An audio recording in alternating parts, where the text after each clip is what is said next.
नमस्कार। जैसा कि मैंने गत वीडियो में आपको बताया था कि मैं अपने आगे के वीडियो में ज्योतिष, वास्तु एवं समसामयिक विषयों पर चर्चा करूंगा। उसी क्रम में आज मैं वास्तुशास्त्र पर चर्चा करने के लिए यह वीडियो बना रहा हूं। वास्तुशास्त्र एक ऐसा शास्त्र है जहां वह अपने सिद्धांतों, नियमों एवं प्रविधियों के माध्यम से प्राणियों को ऐसा वातावरण निर्माण करने का निर्देश बताता है जिससे कि उसे अधिकतम सुख सुविधाएं एवं सुरक्षा का वातावरण प्राप्त हो सके। वस्तुतः वास्तुशास्त्र जो पंच महाभूत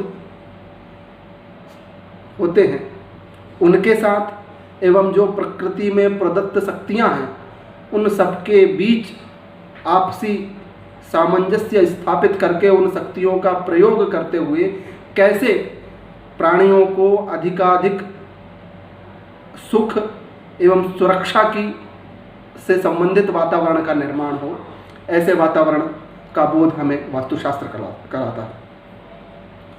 वास्तुशास्त्र में जो वास्तु शब्द है वह संस्कृत की वस धातु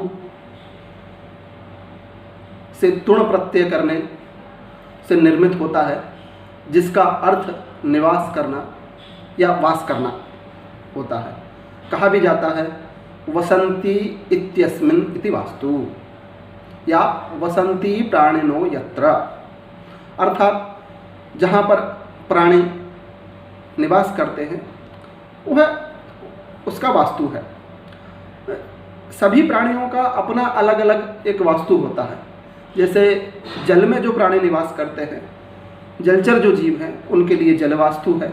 भूमि पर जो निवास करने वाले हैं उनके लिए भूमि का अपना एक वास्तु है, जहाँ पर भवन, मकान इत्यादि की हम जो संकल्पना करते हैं वो, या पशु पक्षी इत्यादि जो पेड़ पर या कहीं घोंसला इत्यादि बनाते हैं वो उनके तत्संबंधी वास्तु है। आचार्य विश्वकर्मा जी ने तो वास्तु की परिभाषा इस रूप में प्रस्तुत की है यथा देवतानां नराणांच गजगोवादिनामपि निवास भूमि शल्पज्ञैर वास्तु संज्ञम उदीरितम, अर्थात देवताओं, मनुष्यों, हाथियों, गौ, पशु इत्यादि से संबंधित जो जहाँ पर वो निवास करते हैं वह स्थान ही वास्तु कहलाता है। हम सभी जानते हैं कि आज जितना भी ज्ञान विज्ञान इस संसार में व्याप्त है उसका आदि मूल कोई है तो वो वेद है। इसमें कहीं कोई विवाद नहीं है। जितनी भी ज्ञान की परंपरा निकली है वो वेद से ही है। 4 प्रकार के वेद होते हैं, ऋग्वेद, यजुर्वेद, सामवेद, अथर्ववेद। उनके 4 उपवेद भी हैं। ऋग्वेद का आयुर्वेद, यजुर्वेद का धनुर्वेद, सामवेद का गांधर्व वेद एवं अथर्ववेद का स्थापत्य वेद। यह जो स्थापत्य वेद है वस्तुतः यह वास्तुशास्त्र संबंधी ही है। स्थापत्य वेद के अंतर्गत ही वास्तुशास्त्र आता है और इसके फिर 3 विभाग अलग अलग होते हैं। एक स्थापत्य या वास्तु कहें, एक शिल्प और एक चित्र। वास्तु के अंतर्गत भवन, मंदिर, राजभवन इत्यादि समाहित होते हैं। शिल्प के अंतर्गत जो पत्थरों की मूर्ति इत्यादि का निर्माण जो किया जाता है वो शिल्प के अंतर्गत आता है। एवं चित्र के अंतर्गत जो दीवारों पर पेंटिंग इत्यादि का कार्य, भित्ति चित्र जो बनाए जाते हैं वो चित्र के अंतर्गत समाहित होते हैं। इसी प्रकार हमारे वेद हैं, उसका सम्यक ज्ञान करने के लिए, उसके सम्यक अर्थ को जानने के लिए षडंगों की परिकल्पना की गई है। उस षडंग के माध्यम से हम वेद का सही ज्ञान प्राप्त कर सकते हैं। षडंगों में जो ज्योतिष है उसे नेत्र रूप में माना गया है वेद का। अत्यंत उच्च स्थान ज्योतिष को मानते हैं। ज्योतिष के यदि हम भेद के विषय में चर्चा करें तो ज्योतिष के भी 3 भेद बताए गए हैं, सिद्धांत, संहिता और होरा। वस्तुतः ज्योतिष एक ऐसा शास्त्र है जो ग्रह, नक्षत्र इत्यादि पिंडों का अध्ययन करता है एवं उनके माध्यम से, उनके प्रभाव से मानव सभ्यता पर, मानव पर पड़ने वाले प्रभावों का अध्ययन करता है, जिनके 3 विभाग मुख्य रूप से प्राप्त होते हैं, सिद्धांत, संहिता एवं होरा। सिद्धांत भाग में सैद्धांतिक ग्रहों की गति इत्यादि का वर्णन किया जाता है।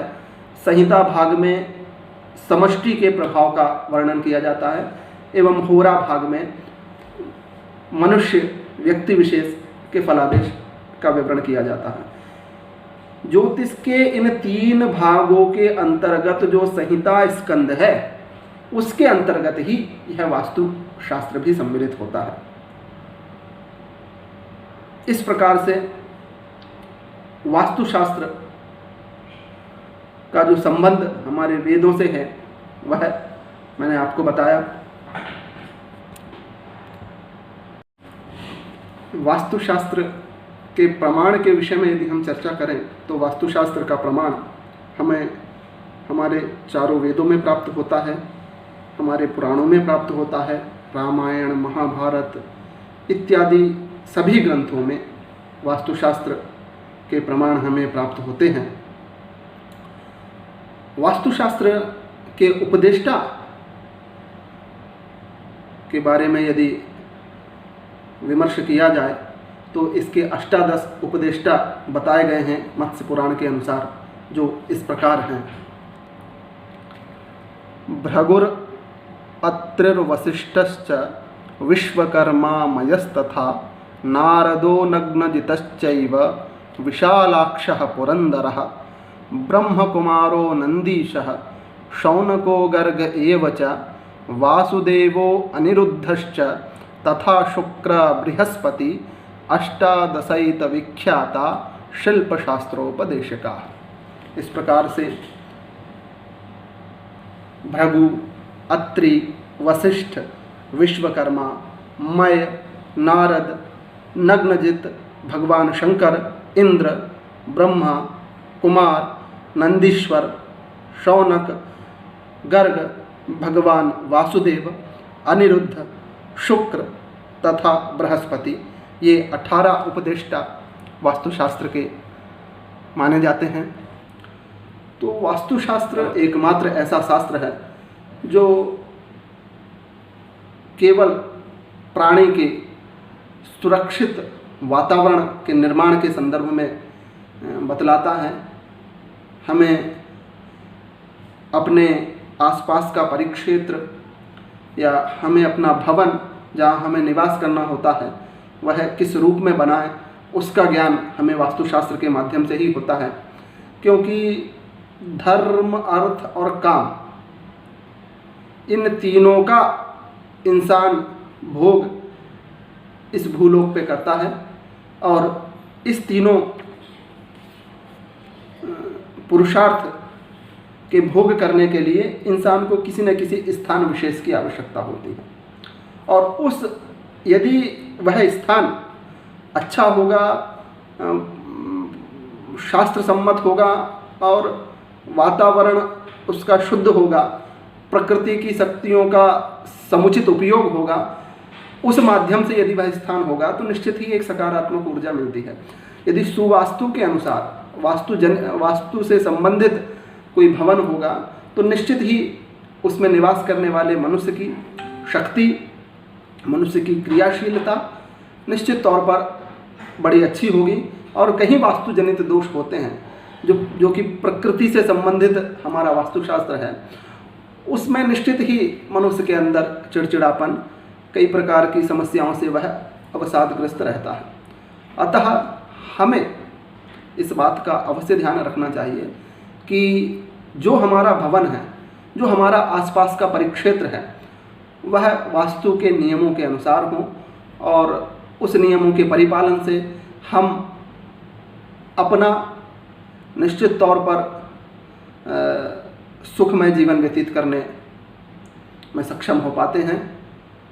आगे हम वास्तुशास्त्र के विभिन्न सिद्धांतों के ऊपर चर्चा करेंगे। धन्यवाद।